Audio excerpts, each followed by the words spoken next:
우리가 신앙생활을 하면서 이렇게 본받고 싶은 그런 믿음이 좋은 이런 사람, 우리가 신앙의 이런 모델을 삼을 만한 그런 사람들이 우리 곁에 있다면 우리가 신앙생활을 하는데 많은 유익이 있을 것입니다. 근데 실제로 우리 곁에 이런 분들을 찾는다는 게 생각처럼 쉽지가 않죠. 그래서 우리는 성경에서 그런 모델을 우리가 찾으면 이렇게 되겠습니다. 성경의 이런 믿음의 사람들은 사실 하나님 말씀 가지고 살았고 또 하나님 말씀을 다른 사람들에게 이렇게 전했던 것은 우리가 보게 됩니다.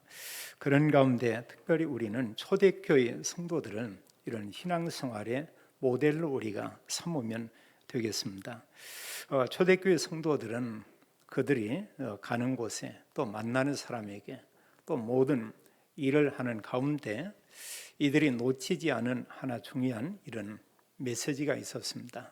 그들은 모든 사람에게 모든 곳에서 예수님이 그리스도다, 이것을 아는 정도가 아니고 모든 사람에게 말했던 것을 우리가 보게 됩니다. 그래서 올바른 복음을 전하고 그들의 관심은 또 어디에 있었냐? 바로 제자의 이런 관심이 있었어요. 그리고 본인들이 그리스도 믿음으로 구원을 받았고 또 이들은 구원의 복음을 이렇게 전했고 거기서 끝이 아니고 이 복음 전할 제자를 찾고 세우는 게 가장 중요하다는 것을 그들은 잘 알고 있었습니다. 우리가 알다시피 누구나 모든 사람들은 복음 전하기를 원합니다. 그러나 실제로 우리가 사람들에게 이 복음 얘기를 이렇게 하기가 쉽지가 않죠. 또 해도 아주 소수의 사람들에게 우리가 말하는 이런 경우를 우리가 볼 수 있습니다. 그래서 우리가 복음 전하는 전도자의 삶을 살기 위해서 무엇이 중요하냐? 전하기 전에 우리가 영적인 힘을 얻는 것이 이렇게 중요하죠. 사도행전 1장 8절은 성령이 너희에게 임하게 될 것이다. 그리고 이 복음은 예루살렘에서 땅끝까지 증거되게 될 것이다, 이렇게 말씀을 했어요. 그러면서 성령이 임하면 너희가 권능을 받고, 우리가 다른 의미로 얘기하면 우리가 이제 성령 충만이라고 이렇게 말할 수 있겠습니다. 성령 충만은 사실 올바른 언약을 가진 사람들이 기도할 때마다 하나님께서 주신 것을 우리가 볼 수 있죠. 그래서 정말 내가 올바른 언약을 가지고 있고 성령 충만하면 어느 사람을 만난다 이러면 그 사람하고 그 사람에게 정말 필요한 게 복음이다, 이런 걸 우리가 생각할 수가 있겠고요. 또 성령 충만하면 자기 하는 일과 업 이런 부분도 사실은 복음과 연결해서 우리가 볼 수가 있고, 또 사실 이런 사람이 가는 모든 현장, 이때 하나님은 놀라운 일을 행하죠. 언약 가진 그 사람이 가는 곳에 흑암이 무너지게 하는 이런 사실을 보고, 또 하나님께서는 구원 주시기로 작정된 그런 사람, 이런 사람을 하나님이 만나게 하실 것입니다. 그래서 성령 충만한 이런 사람들이 내가 정말 복음 전해야 하는, 나는 복음 가진 제자다, 이것만 사실 우리가 가지고 있으면은 그때 이제 보이는 게 있죠. 그럼 뭐가 보이냐면 사람을 보든 현장을 보든 모든 곳에서 이 복음이 필요한 그 현장을 보겠죠. 그 현장을 우리가 바로 불신자 상태 현장이다, 이렇게 볼 수가 있습니다. 그래서 어느 사람을 보든 어느 문제를 보든 그게 불신자 상태다 보이면 전도는 그렇게 어렵지 않을 것입니다. 그런데 거기에 대한 답을 우리가 이미 알고 있죠. 그 답이 성경은 그리스도다, 이렇게 말하고 있죠. 그리고 그 사람에게 이런 상태를 보고 우리가 이제 복음을 전하는 거죠. 이걸 보고 우리는 전도라고 이렇게 말하고 있습니다. 물론 바울과 바나바, 성경의 믿음의 사람들은 사실 성령 충만했고요. 또 모든 사람에게 모든 현장에서 복음으로 답을 주고 복음을 전했고, 특히 바울 전도팀은 복음을 전한 그게 다가 아니고 지역지역에 제자를 찾아 세우는 이런 일을 한 것은 우리가 볼 수 있습니다. 여기 지금 바울 팀이 선교하기 위해서 이렇게 가서 이제 또 중요한 이런 현장을 가게 되죠. 첫 번째 그 현장이 구부로 섬이었고요. 거기에서 이제 그 섬에서 다시 이제 그 육지에 올라가서 버가 지역에, 그리고 또 그 지역에는 비시디아, 안디옹, 또 루스드라, 이런 그 지역이 있습니다. 성경학자는 이 지역을 가리켜서 뭐 갈라디아 이런 지방이다 이렇게 표현하는 그런 분도 있고요. 또 이곳에 갔는데 여기 성경에 보면은 바울과 이들이 이제 그 지역에 가서 복음 전하기 위해서 회당에 들어간 것을 우리가 볼 수 있습니다. 그리고 바울과의 팀은 모든 관심이 다른 게 아니고요. 이 하나님의 언약인 그리스도, 이 복음의 말씀이 가는 모든 현장에 증거되어야 된다. 이걸 늘 마음에 가지고 있고요. 그리고 전도자 이들의 중요한 그 목표는 다른 게 아닙니다. 제자 찾아서 제자 세우고 바로 나오는 것이죠. 그럼 그 제자들은 이제 복음만 듣고 끝난 것이 아니고 그들 중심으로 그 지역에 많은 교회가 세워지는 것을 우리가 볼 수 있습니다. 또 그들이 계속해서 바울이 떠난 후에도, 전도팀이 떠난 후에도 복음을 전한 것은 이렇게 볼 수 있죠. 바울의 전도 전략을 보면은 바울은 어느 지역에 가든 유대인의 회당을 찾는 것을 볼 수가 있습니다. 회당 안에 모인 사람들은 하나는 거기 유대인들이 모이고 있고요. 또 거기에 모이는 사람들은 이방인이지만 유대교로 개종한 이런 사람들, 자기들은 하나님 믿고 그런가 하면 유대교의 그 종교의 모든 법을 지키며 그걸 따르겠다, 이런 사람들이 이 회당에 모이죠. 그래서 참 이 바울이 참 이렇게 잘 본 것 같아요. 어느 면에 시간도 아낄 수 있고 또 그들이 정확한 것을 알리기도 하고요. 이 회당에 모인 모든 사람들은 기본적으로 그들은 우리는 하나님을 믿는다, 이 신앙은 가지고 있죠. 근데 그들이 사실 모르는 게 있는데 그게 뭐냐? 예수님이 그리스도다, 이거에 대해서는 인정하지 않고 전혀 모르는 겁니다. 바울이 그걸 전한 거예요. 바울이 그들에 가서 이제 이런 복음을 전하죠. 여기 오늘 내용에 보면은 바울 전도팀이 14절에 보니까 비시디아 안디옥에 갔고요. 그리고 안식일 날에 어디를 갔냐? 회당을 찾아갔죠. 그럼 모든 유대인들은 안식일에 회당에 모여서 하나님께 예배를 드리죠. 하나님을 찬양하고 하나님 경배를 하죠. 또 거기에 있는 회당장들은 구약의 하나님의 말씀, 여기 보면 율법과 선지자의 이런 글을 읽었다, 이렇게 말하는 게 구약 성경입니다. 구약 성경의 말씀을 읽고 또 그러면서 이제 그들 중에 이제 모인 자들에게 말할 수 있는 기회를 이렇게 준 것을 보게 되죠. 그래서 우리가 복음을 전한 이런 가운데에서 우리가 기도하면서 바울 팀이 그랬지만 우리가 성령의 인도받는 이런 복음들이 참 중요한 것 같아요. 우리가 복음을 전하는데 어느 경우에는 교회에 다니는 사람에게도 복음을 전할 수가 있습니다. 왜냐하면 교회에 다니고 있는데 복음을 잘 모르고 있는 그런 사람이 있고요. 또 사실 구원 받았는데도 확신이 없는 사람이 있고, 또 사실 구원받지 못한 사람들이 적지 않게 교회 안에 많이 있죠. 그들에게 정확한 복음을 우리가 전하기도 하고, 때로는 불신자들에게도 이런 복음을 우리가 전할 수도 있습니다. 지금 보면 더러 이단들이 이런 전략들을 이렇게 쓰는 걸 이렇게 볼 수가 있어요. 어느 분이 저에게 이렇게 전화를 이렇게 했었습니다. 그래서 그분들이 저희 교회 오겠다, 오지 않더라고요. 근데 또 그 다음 주에 오긴 왔어요. 두 분들이요. 왔는데 예배 중간에 설교쯤에 왔다가 또 설교 끝나고 나니까 바로 이렇게 갔습니다. 그걸 한 2, 3주 동안 오지 않아서 제가 전화를 했습니다. 보면 어디 교회를 이렇게 정했냐 했더니 정하지 않았다는 거예요. 자기들 앞으로 소망교회에 계속 나올 겁니다. 그 다음 주에 올 것입니다. 역시 오지 않았습니다. 그 내용을 쭉 봤는데 저는 제가 볼 때 이 사람들이 이런 그런 곳에 있는 이런 사람입니다. 어제도 또 이 전화가 하나 왔어요. 왔는데 다짜고짜 이런 그 모르는 전화에서 그냥 받았는데 자기들은 농협 신우이라고 이런 얘기를 해요. 농협 신우이인데 그러면서 이제 이 지역에 있는 몇몇 교회들에게 감상금을 이렇게 드리고 싶다고. 그래서 감사함 드리는데 11시 예배에 자기들 몇몇들이 이렇게 참여를 하겠다고 이러고 있습니다. 그래서 제가 물었습니다. 나도 이쪽에 농협을 이용하고 있는데 농협에 신호가 있다는 이런 얘기를 듣지는 못했다. 그래서 여러분들이 왔는데 어느 지역의 농협에서 오는 거냐 했더니 서산 지역에 있는 농협에 이런 신호의 단체라고 그래요. 그러면서 이제 이쪽 지역에 와서 몇몇 교회를 자기들이 이렇게 헌금을 하고 싶다 이런 얘기에서 그런 얘기를 했습니다. 여러 교회 있을 텐데 우리 교회는 그런 헌금은 그다지 필요 없다.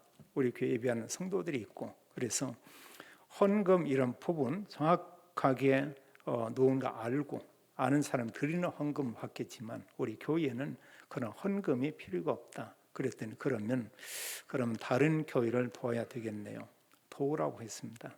이런 사람들이 이런 식으로 이렇게 접근을 해요. 지난주에 제가 인천의 어느 교회를 이렇게 방문했습니다. 그 지역에 제일 큰 교회예요. 제일 큰 교회인데 그 목사님 훌륭한 분이고 미국에서 오셔서 사역을 오랫동안 하고 교인들이 이렇게 많고요. 그 교회에 무슨 천지인지 뭔지에게 와서 해가지고 결국은 그 목사님을 꺾었는데 그래서 이제 교회에 많은 혼란도 오고 그리고 결국 얼마 전에 목사님이 이제 교회를 사임을 했다. 지금도 여전히 교회 안이 이렇게 어수선하다. 이런 얘기를 이렇게 들었습니다. 지금 이단들이 보면 복음도 아닌 거 가지고 이런 전략을 써요. 이들 보세요.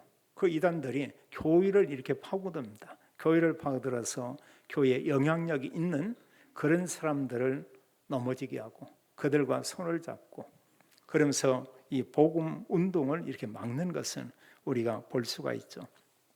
근데 바울은 사실 이같이 교회에 어려움을 주는 게 아니고 모든 사람을 살리기 위해서 바울이 움직인 것을 이렇게 볼 수가 있죠. 그래서 회당장이 그들에게 말하기를 그런 얘기를 합니다. 누구든지 보면은 너희들 중에서 여기 회당에 모인 그 백성들에게 권할 말이 있으면 권하라. 이럴 때 자, 바울이나 바나바나 이들이 볼 때 얼마나 좋은 기회입니까? 놓치지 않았어요. 성령의 인도가 바로 이런 부분인 것 같아요. 그냥 넘어갈 수도 있습니다. 근데 얼마나 좋은 기회예요. 이것을 바울이 놓치지 않죠. 그리고 바울이 그들 앞에 서서 그들에게 하나님 말씀을 전하죠. 16절로 오늘 내용에 길게 말씀하는데 이 내용이 뭐냐? 그래서 사실은 바울의 설교를 우리가 볼 수 있죠. 그래서 하나님 말씀을 전할 기회를 그걸 놓치지 않은 겁니다. 그래서 우리가 가는 현장이나 어느 사람 만나거나 어떤 일이 있을 때 우리가 이게 참 중요한 것 같아요. 분명히 어디에서나 이 기회가 있습니다. 그게 있어요. 짧든 길든 어느 그 시간이 있습니다. 이때 우리가 그들에게 뭔가를 전할 수 있겠죠. 어느 사람은 거기에서 전도지 하나 전할 수 있고요.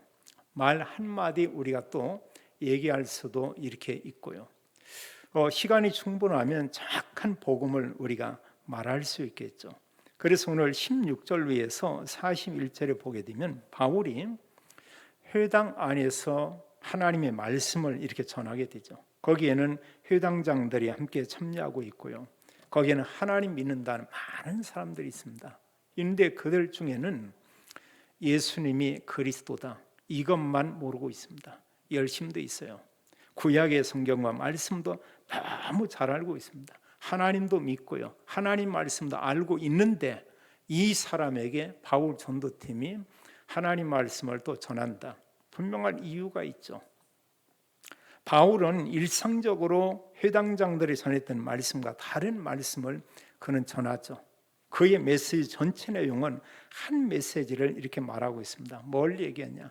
성경을 가지고 하나님 말씀을 전하면서 핵심은 예수님이 바로 그리스도다. 이걸 얘기했어요. 이런 복음을 전하면 유대인들에게는 반드시 두 반응이 일어나죠. 한쪽에서는 듣고 그 나사렛 예수 그분이 그리스도라고 믿는 사람이 있고요. 또 그런가 하면 이 말을 듣고 또 이렇게 흥분을 하고 그리고 그 말을 비난하고 또 심지어는 이제 또 힘을 합쳐서 이렇게 핍박을 하고 이런 사람들이 꼭 이렇게 일어나죠. 근데 소수의 사람들은 믿고 대부분 다수의 사람들은 이런 복음을 부인하는 것을 이렇게 볼 수 있습니다. 자, 바울의 설교 내용을 이렇게 보면은요, 지금 17절에 말하기를 그러죠. 이스라엘 백성들의 하나님이 우리 조상을 택하시고 애굽 땅에서 나그네된 그 백성을 높여 큰 권능으로 인도하여 내사. 여기 조상들을 택했다. 우리의 조상들을. 여기는 아브라함, 이삭, 야곱, 요셉 이런 내용들이 다 이렇게 연결되고 있죠. 그리고 요셉 때에 그 백성들이 애굽에 가게 되고 시간이 지난 이후에 애굽에서 이들은 노예로 있었다고 말하고 있죠. 그 기간을 성경 말하기를 430년 동안 이들이 애굽에 있었고 하나님께서는 피제사 하나님께 올바른 하나님의 언약대로 이런 제물을 드리고 예배할 때 하나님 그 백성들을 구원해 낸 것을 우리가 볼 수 있습니다. 그래서 우리가 믿음 생활하면서 가장 중요한 것은 내가 구원받고 또 나를 통해서 내 곁에 있는 사람이 구원받고 이보다 더 큰 게 없죠. 모든 사람들이 가족이 복받기를 원합니다. 그거 맞죠. 그 복에는 특히 여러 가지가 있지만 이런 부자로 살고 이런 것들이 다 모든 사람에게 있죠.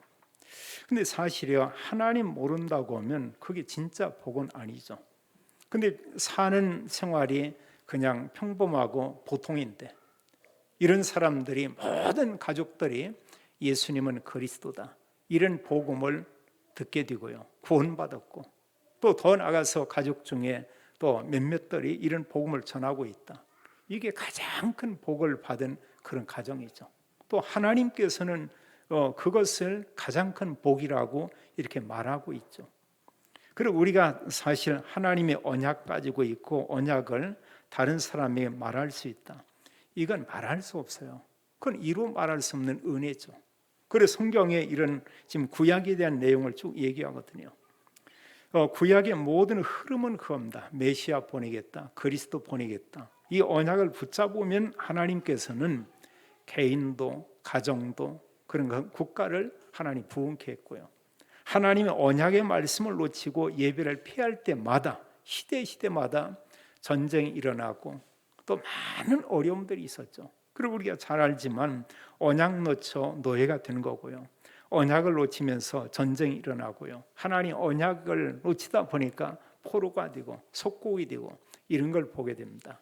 근데 성경은 한 메시지를 얘기하고 있어요. 그리스도 언약. 그걸 붙잡으면 모든 하나님 은혜를 다 주시겠다고 이렇게 약속하고 있죠. 하나님이 이스라엘 백성들에게 가나안 땅으로 들어가도록 인도했고요. 또 그들이 가나안까지 가는 동안 40년 동안 하나님은 그들과 함께 했습니다. 근데 성경 기록하기를 대부분의 모든 사람들이 그 기간에 하나님께 원망하고 불신앙했다 이렇게 얘기하고 있어요. 참 다수가 언약을 붙잡으면 너무나 좋은 건데 실제로 이런 역사 가운데 보면은 소수였던 것을 우리가 보게 됩니다. 하나님 마지막 때에 모든 성도들에게 성령의 충만함 주고 하나님이 마지막 때에 역사할 것을 얘기하고 있어요. 그들을 통해서 이 복음이 모든 민족에게 증거되게 될 것이다. 그리고 19절에 보게 되면 하나님 가나안 땅을 주고 450년 동안 그들과 함께 했습니다. 이 450년의 기간이 이게 바로 사사시대죠. 그래서 여호수아에서부터 사무엘 때까지의 기간이 450년인데요. 근데 450년 동안에 이들이 하나님의 언약을 거의 놓친 것을 얘기하고 있습니다. 하나님 말할 수 없는 복을 줬는데 여호와를 잃어버리고 그런 축복도 또 가볍게 여기고 그들이 우상을 섬기고 하나님 아닌 것을 더 소중히 하고 이러면서 끊임없는 외국으로부터 이런 침략을 받고 또 전쟁이 있었던 것을 보게 되죠. 이때마다 하나님께서 사사를 세워서 그 백성들을 구원해내죠. 또 살만하면 또 하나님 언약을 놓치고 우상을 섬기죠. 이게 반복된 그 기간이 450년이죠. 어떻게 보면 참 어두운 이런 시기였던 것을 이렇게 볼 수가 있습니다. 성경은 그 사사기 맨 끝에 보면 21장 5절로 제가 기억하는데 성경 그렇게 말하고 있어요. 그들이 사실 이스라엘의 왕이 없었다. 그리고 모든 백성들이 사실 그 모든 일을 사사로이 행하더라. 그래 자기 생각이 가장 옳은 거예요. 근데 하나님 원하는 것은 하나님 언약을 가지고 살기를 원하고 있죠. 하나님 말씀보다 그들은 자기의 개인의 이런 생각. 그럼 이건 전부 다 이렇게 다르죠. 그러면서 끊임없이 어려움 당한 그런 시대가 있었고, 또 이스라엘 백성들이 이제 왕을 이렇게 구할 때 하나님은 사울을 먼저 왕으로 세웠고, 그 다음에 하나님께서는 이스라엘 두 번째 왕을 세우는데 바로 이제 다윗이었죠. 우리가 사울을 첫 번째 왕으로 세웠지만 사울 왕은 육신적인 그런 왕이었습니다. 전혀 말씀에 인도받지 못하는 그런 왕이었고요. 그래서 사실은 내가 주인이고 나 늘 이거였고요. 다윗 같은 경우는 달랐죠. 다윗은 오직 여호와 하나님 이랬습니다. 오늘날 우리에게 말씀한다고 하면 오직 그리스도, 이 신앙을 가지고 있었던 게 바로 다윗이에요. 우리가 늘 많이 들은 내용이지만 여기 22절에 잘 말하고 있죠. 다윗에 대해서 말하기를 내가 이새의 아들 다윗을 만나니 내 마음에 맞는 사람이다. 전의 성경에는 내 마음에 합한 사람이다. 이런 얘기를 했어요. 그러니까 아예 하나님과 마음이 하나 돼 있었던 그 사람이 다윗이었다. 이런 얘기했고요. 또 성경 말하기를 그 다윗을 통해서 내 뜻을, 하나님 뜻을 다 이룰 것이다. 이렇게 말하고 있습니다. 그러면서 여기 내용 가운데 하나님은 다윗의 그 후손을 통해서 그리스도가 올 것이다. 이걸 얘기하고 있어요. 여기 길게 말씀 얘기하는 것은 지금 22절로 해서 지금 39절까지 긴 얘기를 하고 있습니다. 여기 모든 내용 가운데 하나님은 그런 얘기를 하죠. 23절에 말씀하기를 하나님이 약속하신 대로 이 사람의 후손에서, 다윗의 후손이죠, 이스라엘을 위하여 구주를 세우셨으니 곧 예수라. 이 구주를 했죠. 이스라엘 위에 하나님께서 그리스도를 보내실 것인데 그 이름은 예수라. 이렇게 말하고 있어요. 이걸 다른 말로 하면은 바울이 전한 건 뭐냐? 그 예수님 십자가에 죽으시고 부활했고 유대인의 많은 종교 지도자들과 그의 백성들이 십자가에 달아 죽었지만 하나님 그를 살렸고 그 예수가 바로 그리스도다. 이걸 말하는 것입니다. 그러면서 예수님에 대해서 먼저 요한이 이런 증거를 했다. 그리고 24절로 지금 25절에 말하고 있죠. 요한이 먼저 와서 백성들에게 회개하라. 회개사를 베풀었고 요한이 이제 자기의 사역을 마칠 무렵에 예수님에 대해서 증거하기를 뭐라고 했냐? 나는 그리스도가 아니다. 나는 그리스도가 아니다. 근데 내 뒤에 오시는 이가 있는데 나는 그분의 신발끈을 이렇게 풀기도 감당하지 못하겠다. 나는 그분에 대해서 사실 어떤 일을 이렇게 행할 수 없다. 요한복음 1장 29절은 요한이 예수님에 대해서 그렇게 증거하고 있습니다. 많은 사람들 앞에서 보라 세상 죄를 지고 가는 하나님의 어린 양이로다.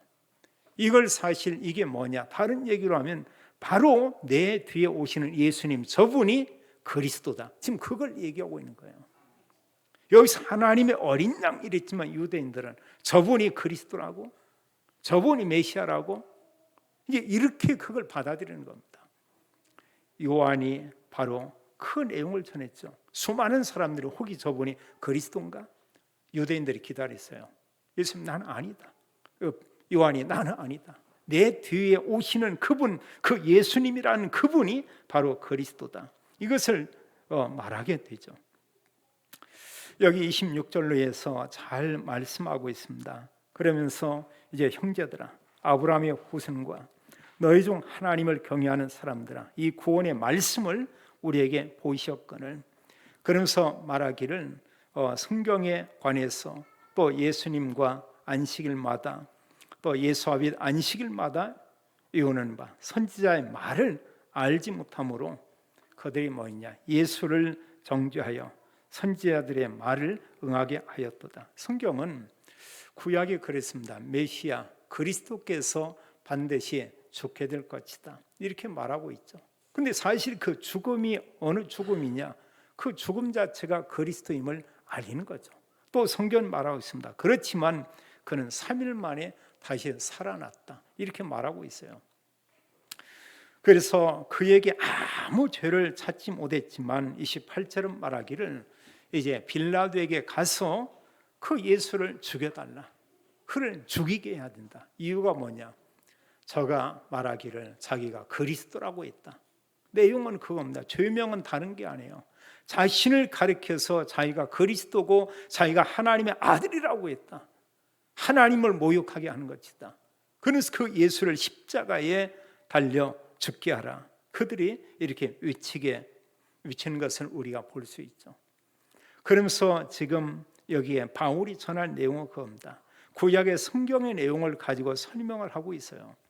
구약의 성경에도 말씀하기를 그 예수님에 대해서 뭐라고 말씀했냐. 그리고 구약의 모든 내용은 예수님에 대해서 예언을 한 이런 내용이고, 그 이스라엘 백성들이 유대인들이 예수님을 죽였지만 30절에 보면 하나님께서 그를 죽은 자 가운데서 살렸다. 이러면서 그리스도의 죽으심과 부활에 대한 그런 얘기를 말하고 있고요.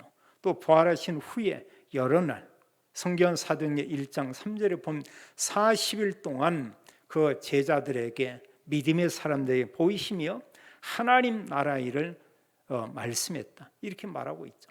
또 예수님께서도 사도행전 1장 8절에 너희는 이제 성령을 받은 이후에 예루살렘 땅끝까지 가서 나의 증인이 될 것이다. 그 증인은 다른 증인이 아닙니다. 예수님이 그리스도라는 것을 너희들은 증거하게 될 것이다. 그리고 사실 사도들이 그랬고 모든 초대교회 성도들이 그 복음을 전하는 것을 우리가 보게 됩니다. 그래서 그들에게 그리스도의 죽으신 부활을 여기에 바울이 자세히 그들이 알리고 말하고 있죠. 그러면서 33절에 하나님 예수를 일으키사 우리 자녀들에게 이 약속을 이루게 하셨다 합니다. 그리고 시편 둘째 편, 시편 2편에도 말하기를 이 그리스도에 대해서 말하기를 너는 내 아들이라 오늘 너를 낳았도다 하셨고, 또 하나님의 거룩한 자는 죽은 자 가운데서 다시 살아나게 될 것이다. 이런 말씀을 했고, 또 시편에서도 거기에 말씀한 내용 16편 10절 11절의 말씀했듯이 주의 거룩한 자는 썩음을 당하지 아니한다. 그러면서 말씀 내용이 뭐냐면 예수님이 그리스도다. 그 증거로 그분께서 부활했다. 이게 구약 성경의 말씀에 이렇게 말하지 않느냐. 지금 그것을 그들에게 전하고 있는 것입니다.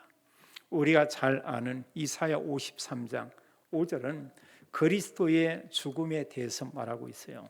그가 찔림은 우리의 허물을 인하며 그가 상함은 우리의 죄악을 인합니다. 그가 징계를 받음으로 우리가 나음을 입었고 그가 채찍에 맞음으로 우리가 나음을 입게 됐다. 그리스도의 고난에 대한 것을 이렇게 말하고 있죠. 또 성경은 고린도전서 15장 3절 4절에 말하고 있습니다. 그리스도께서 우리 죄를 위해 죽었다. 이렇게 말하고 있어요. 그리스도이신 예수님께서 창세기 3장의 그 문제, 죄를 담당케 해서 그분이 십자가에 죽으셨다. 그리고 장사 지낸 바 되었다가 말씀한 그대로 사흘 만에 그리스도께서 다시 살아났다. 이렇게 말하고 있죠. 그게 사실 복음의 핵심이죠. 우리가 복음을 얘기한다면 뭐냐? 예수님이 그리스도다. 그것과 함께 삼직을 우리가 말하고요. 그리스도라는 증거로 십자가에 죽었지만 그는 부활했다. 이걸로 모든 구원을, 완전한 구원을 이루신 것을 이렇게 말하고 있죠. 왜 바울은 회당마다 찾아가서 이런 복음을 전하냐? 그 사람들 하나님을 믿어요. 그리스도를 믿는다고 얘기하고 있습니다. 그런데 한 가지 모르는 게 있어요. 그리스도 오셨는데 그들은 아직 모르고 있죠. 그래서 그들에게 예수님이 바로 그리스도입니다. 이걸 알리는 겁니다. 지금도요, 기독교인 가운데 예수님이 그리스도다 이런 얘기는 잘 못 알아듣는 경우 많이 있어요. 그냥 예수 그리스도, 그냥 이렇게 생각합니다. 그러면 그 예수 그리스도에 대해서 예수 그리스도 얘기를 하는데 의미를 전혀 모를 수 있어요. 한마디로 내용을 모를 수 있습니다. 그리스도의 삼직에 대한 내용을 전혀 모르고 있죠.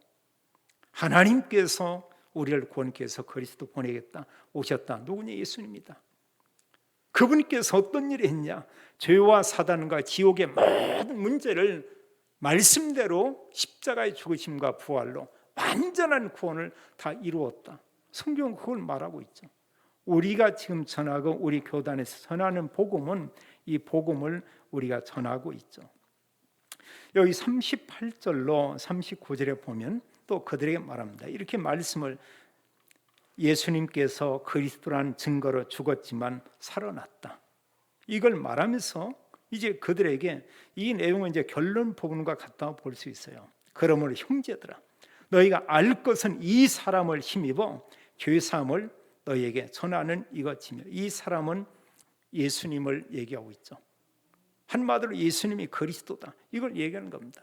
그를 우리가 믿음으로 죄 사함을 받는 것과 또 하나 중요한 것은 또 모세 율법에서 너희가 의롭다 하심을 얻지 못하던 모든 일도 이 사람을, 예수 그리스도죠, 그리스도이신 예수님 이분을 힘입어서 믿는 자마다 의롭다 하심을 얻는 이것이니라.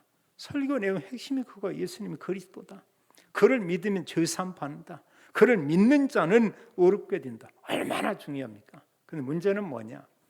이 말을 대부분의 유대인들은 듣지만 잘 받아들이지 않습니다.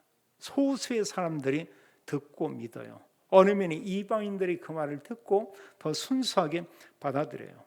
그래서 지금 40절에 말하는 것은 너희 선지자들을 통하여 말씀하신 것이 너에게 미칠까 삼가라, 너희가 주의하라. 한마디로 뭐냐? 그들에게 하나님의 말씀을 전하고 전했지만 이들이 대부분의 거의 믿지 않더라, 이런 얘기입니다. 이사야서의 많은 내용도 그 하나님 말씀 전하는데 도무지 그들이 받아들이지 않아요. 듣지 않아요. 그들의 귀가 막히고 또 마음이 다치고, 이래서 복음을 받아들이지 못하는 겁니다. 어떻게 보면은요, 이 땅에 사는 인생에 대한 것은 사실 어느 사람은 그리스도를 통해서 모든 복을 받는 사람이 있고, 어느 사람은 사탄에게 완전히 영혼과 모든 삶을 사기당해서 결국은 완전히 멸망받는 이런 사람들이 있죠. 그리고 우리가 올바른 하나님의 말씀, 성경을 통해서 그리스도를 구주로 영접했다. 최고의 이런 축복이죠. 자, 이런 복음의 말씀을 전했을 때 그 뒤에 보면은 이런 여러 사람들 가운데 그들이 뭐냐? 이 말씀을 듣는데 종교 지도자나 회당장들이 전하는 거나 이것과 분명히 다르거든요. 그들은 구약의 율법은 얘기했습니다. 그러나 복음은 말하지 않았죠. 우리가 어떤 설교를 비난한다 그런 건 아니지만 설교 내용에 그리스도가 빠진다고 하면 중요한 건 빠진 거죠. 우리가 흔히 그런 얘기합니다. 이 뭐 보면은 어느 때 보면 이제 우리가 붕어빵이다. 그럼 왜 붕어빵이냐? 모양이 붕어빵이죠. 내용에는 붕어가 없습니다. 우리가 보면은 안 꼽는 찐빵 이런 얘기를 쓰는 경우도 있습니다. 옛날에 시골 이런 데서도요, 팥이 없고 이런 사람은 그냥, 특히 저희 집은 그래서 뭐 있으면은 다 팔고요. 뭐 이런 또 빵을 쪄먹는 날 있잖아요. 뭐 칠성 시골에서는 그 뭐 그런 시간을 갖더라고. 근데 저희 집 빵에는 앙꼬가 없어요. 그 남의 집 가면은 반드시 앙꼬가 들어 있어요. 그럼 먹어보면 맛이 전혀 다릅니다. 맛이 달라요. 다른데 하나 주면 얼마나 맛있는지요. 저희 집에 거 한두 개 먹고 그냥 보고만 있는 겁니다. 그걸 보고 뭐냐, 앙꼬 없는 찐빵이다 이런 얘기였는데, 사실 말씀 전하고 잘 얘기를 합니다. 근데 성경의 믿음의 사람들을 보면 반드시 그리스도 언약이 전달됐어요. 모든 설교에 그렇습니다. 그런 내용이 없는 설교는 단 한 편도 없어요. 근데 시간이 많이 지나면서 오늘날 많은 말씀 가운데 그 복음이 많이 가려져 있죠. 이것은 정말 앞으로 회복해야 될 중요한 부분이다, 이렇게 볼 수 있고요. 이 말씀을 들었던 그 사람들 가운데 믿는 자들이 있습니다. 여기 42절은 말하기를 그들을 청해서 다음 안식일에도 이 말씀을 또 해달라 이렇게 권하고요. 그러면서 성경 말을 유대인과 유대교에 입교한 경건한 사람들이 많이 바울과 바나바를 따르니라 이렇게 말씀을 했고, 또 44절은 그 다음 안식일에는 온 시민들이 다 하나님 말씀 듣고자 이렇게 모였다 이렇게 말하고 있어요. 근데 문제는 뭐냐? 반대하는 사람들이 있죠. 방해하는 사람이 있습니다. 이상할 정도로요, 복음만 얘기하면 싫어하는 사람이 있고 반대하는 사람이 있고, 근데 누가 막냐? 불신자가 막지 않아요. 교회 다닌다는 소위 기독교인들이 이렇게 막는 경우가 많이 있습니다. 거의 그렇습니다. 어느 때 직장에서 보면 복음 전한다, 그걸 방해하는 사람이 교회 다니는 사람이에요. 저희가 한때는 학교에 여러분 들어가, 학교에서도 마찬가지입니다. 그런 부분에 대해서 어떤 말씀도 복음 전하 그걸 막는 사람인데 누구냐? 교회 다니는 사람이에요. 제가 마지막 학교에 들어가는 게 이 부천 넘어서 이쪽에 성 어느 학교에 갔는데 한 6, 7명 한 분을 만나고 있는데 막 모여들었어요. 근데 어느 분이 딱 하더니 그 메시지 너무 좋아서 자기 교회 목사님께 얘기했더니 그 다 이래가지고 그걸 그냥 끝났습니다. 보면은요. 그래서 사실은 중요한 이런 복음 말씀 얘기하면 그런 부분에 반대하는 사람이 하나 나오는데 그게 누구냐? 교회 다니는 사람들이에요. 여기 유대인들이 이렇게 싫어하죠. 유대인들이 성경에 보면 시기하고 비방했다. 우리가 기억해야 될 게 있습니다. 복음이 증거되면 그때 일어나는 일들이 있죠. 그래서 우리는 꼭 기억해야 됩니다. 하나님께서는 어느 시대나 어느 때나 복음 전하는 사람을 많든 적든 하나님이 세우셨죠. 그들은 뭐냐? 전했습니다.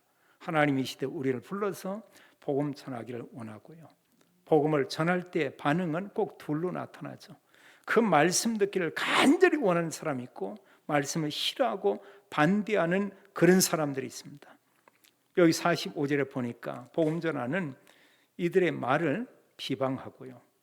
또 그런가 하면 이 복음 전하는 그들에 대해서 이렇게 계속 50절에 보면은 이런 박해하고, 그리고 유대인들이 뭐냐면 지역의 유력자들, 또 돈 좀 있는 이런 귀부인들, 이런 사람들을 선동해서 복음을 전하지 못하게 하고, 성경 기록하기를 비시디아 안디옥에서 이 전도자들을 쫓아냈다 이렇게 말하고 있습니다. 쫓겨나서도 상관이 없어요. 이미 거기에는 뭐냐? 제자들이 세워졌습니다. 이게 키예요. 얼마든지 뭐 쫓겨나서 갈 수가 있죠. 근데 올바른 복음 받은 한두 사람이 세워져 있다. 그들을 통해서 주의 복음이 계속 증거되는 것을 우리가 볼 수 있습니다. 우리는 복음을 가지고 사람을 보야 되겠고요, 문제도 보야 되겠고, 우리가 현장을 보게 되면은 답이 보이죠.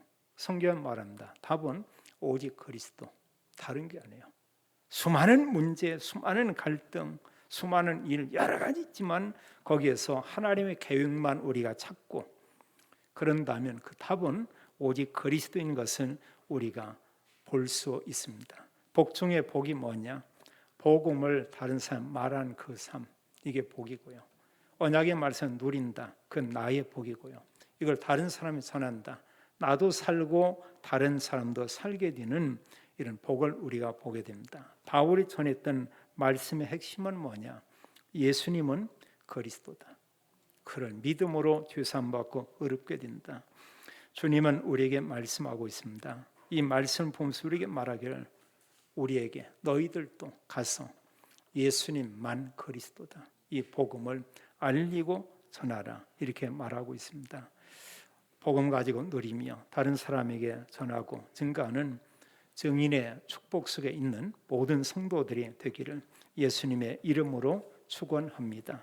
아버지 하나님, 감사를 드립니다. 우리에게 예수님만 그리스도임을 알게 하고, 또 그리스도 안에 모든 축복이 있고 이 사실을 알고 누리게 하심을 인하여 감사합니다. 이제는 하나님께서 주신 복을 사람들에게 알리고 전하고 자랑하는 모든 성도, 또 우리의 후대들이 되도록 하나님이 모든 가정과 산업을 축복하옵소서. 주 예수 그리스도 이름으로 기도하옵나이다. 아멘.